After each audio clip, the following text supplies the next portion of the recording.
오늘 우리에게 주신 하나님의 말씀 누가복음 10장 1절로 9절 말씀입니다. 생명의 샘과 8월 21일 목요일 말씀 하나님의 나라가 가까이 왔다. 함께 읽겠습니다.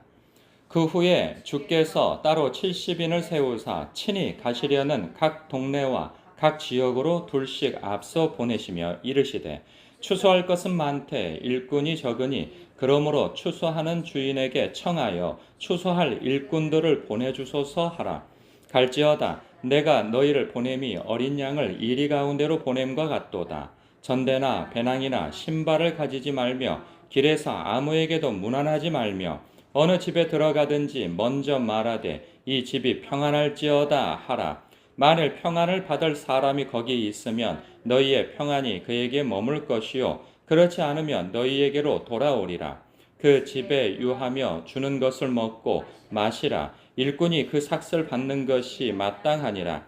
이 집에서 저 집으로 옮기지 말라. 어느 동네에 들어가든지 너희를 영접하거든 너희 앞에 차려놓는 것을 먹고 거기 있는 병자들을 고치고 또 말하기를 하나님의 나라가 너희에게 가까이 왔다 하라. 아멘. 하나님의 나라가 가까이 왔다. 그리고 하나님의 나라를 전하라. 하나님의 통치가 시작되었다라고 선포하라는 거죠. 이 이야기인즉슨 우리에게 있어서는 복음이라고 또 하는데 유대인들에게는 하나님의 나라, 즉 왕이 오셨고 그 왕의 통치가 시작되었다 하는 것은 그들에게 상식이기 때문에 이렇게만 전해도 알아들을 수 있습니다. 그리고 예수의 소문이 3년 반 동안 전역에 퍼져 있기 때문에 이제 건드리기만 하면 그런 거죠. 이 추수할 때가 되어져서 남만 되면은 탁탁탁탁탁 끊어지는 그런 상황이 되어진 거죠. 그렇기 때문에 예수님께서 이제 진정한 왕이 되시기 위하여 십자가 지시기에 앞서서 제자들을 전도 훈련을 시키십니다. 그동안 3년 반 동안 예수님께서 하셨던 그 일을 제자들에게 권능을 주시고 나아가서 실행하게 하시는 거죠.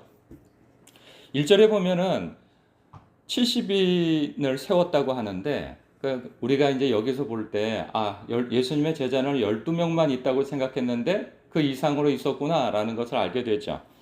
그래서 70인을 짝을 지어서 추수할 일꾼으로 정하여 예수님이 가실 그 길에 앞서서 보내어 전도하게 하십니다. 이때 예수님께서 이리 요청하라고 말씀하세요. 추수할 것은 많대. 추수할 것은 참 많은 거예요.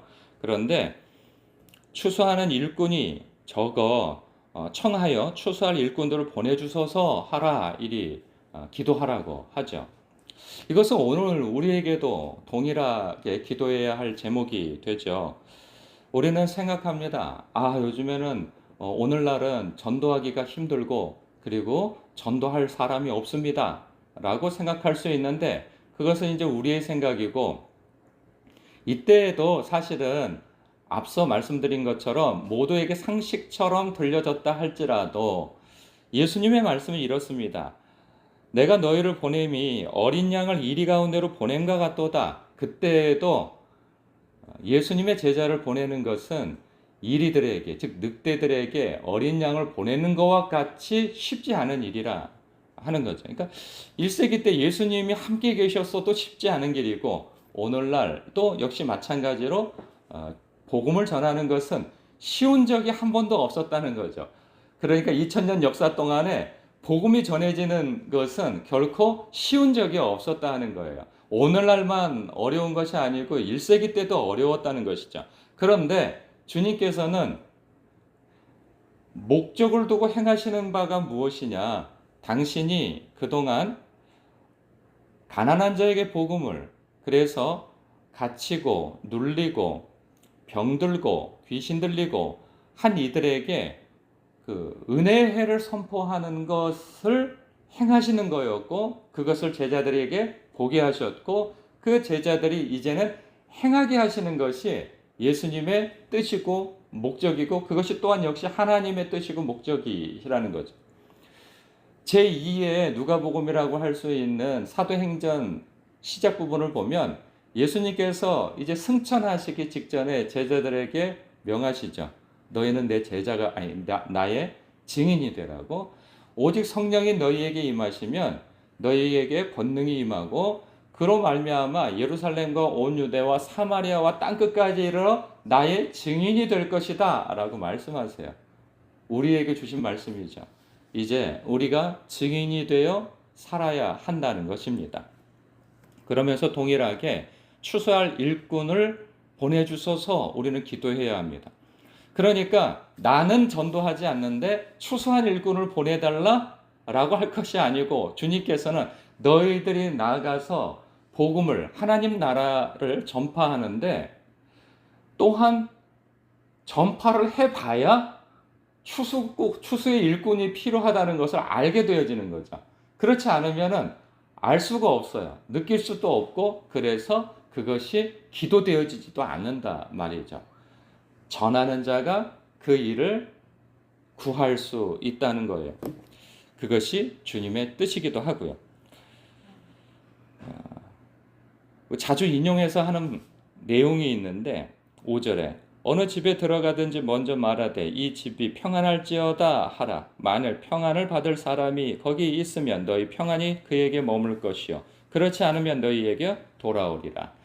평안, 즉 복음이죠. 예수님 하나님과의 그 온전한 그 관계 회복이 이루어질 것. 그렇게 되어졌을 때 하늘의 신령한 복과 땅에 기름진 것으로 복을 받게 되어질 것이라고 하는 그 평화. 그 평화를 빌어주라는 거예요. 그러니까 이게 복의 원리가 있는 거죠. 내가 복을 받고 싶거든, 나에게 참된 평화가 있게 되어지고 싶거든, 다른 사람에 대하여서 평화를 빌어주라는 거죠. 복을 빌어주라는 거예요. 그러면 그 복이 그 집에 임할 것이나 받을 만하지 못하면 어떻게 된다고요? 다시 너에게로 돌아올 것이다 라는 거예요.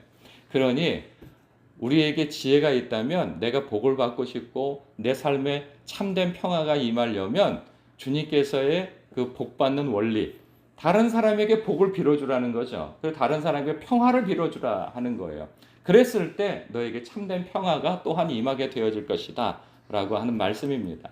오늘 하루를 사시면서도 사람들에게 복을 빌어주십시오. 화평을 빌어주시고 잘 되기를 기도해 주시고 축복해 주시고 해주시면 참 좋겠다는 생각입니다. 우리가 만나면 이상하게 습관적으로 남 얘기를 하게 돼요. 뭐 누가 예외가 있습니까?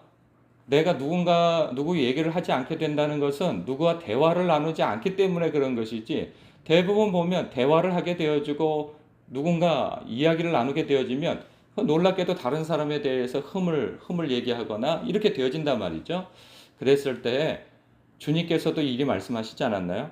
너희가 원수를 위하여서 그를 위해 기도하라. 너를 대적하는 자를 위해서 기도하라. 예, 우리가 다른 사람에 대한 뒷담화를 하기보다는 다른 사람에 대하여서 기도해주고 축복해주고 잘되기를 빌어주고 하나님께서 그에게 역사해 주시기를 기도하는, 그렇게 바라는 그러한 마음을 드러내는 오늘 하루가 되어졌으면 합니다. 그리고 누군가 아프다고 하는 사람이 있다면 기도해 주십시오. 9절에서도 보면 거기 있는 병자들을 고치고, 우리에게 그런 권세를 주셨다는 거예요. 예수 그리스도의 그 능력의 이름을 우리에게 이미 부여해 주신 바가 되니, 나는 능력이 없어. 능력은 나에게서 나오는 것이 아니라 예수 그리스도의 그 이름의 능력에서 나오는 거죠. 그러니 누구를 만나든 그 사람에게 있어서 어려움이 있고, 요즘에 다 그렇습니다. 죽지 못해 살아. 더워 죽겠어. 아니면 소화가 되질 않아. 어디가 아파. 누구를 만나면 늘 아프다는 얘기를 많이 듣게 되어져요. 그럴 때 우리가 이 말씀을 생각하며 내가 기도해 줄게 하고 그 자리에서 잠시 기도해 줄 수 있는 일이죠. 그렇게 되어지면서 복음을 전하는 접촉점이 되어지기도 하는 것입니다. 그것을 너무 어렵게 생각할 것이 아니고 내가 꼭 고쳐야 된다고 하는 그런 사명감을 가지고 기도할 것도 아닙니다. 고치는 이는 주님이시고 우리의 할도리는 그 주님의 능력을 의지하여 기도해 주면 되는 거예요. 내가 고쳐줄게 그런 게 아니잖아요. 내가 믿는 하나님께 내가 기도해 드려도 될까요? 이렇게 하면서 기도해 주면 되는 것이죠. 그리고 난 다음에 나머지는 주님께 맡겨 드리는 거예요. 우리의 믿음과 행동은 거기까지인 것이죠.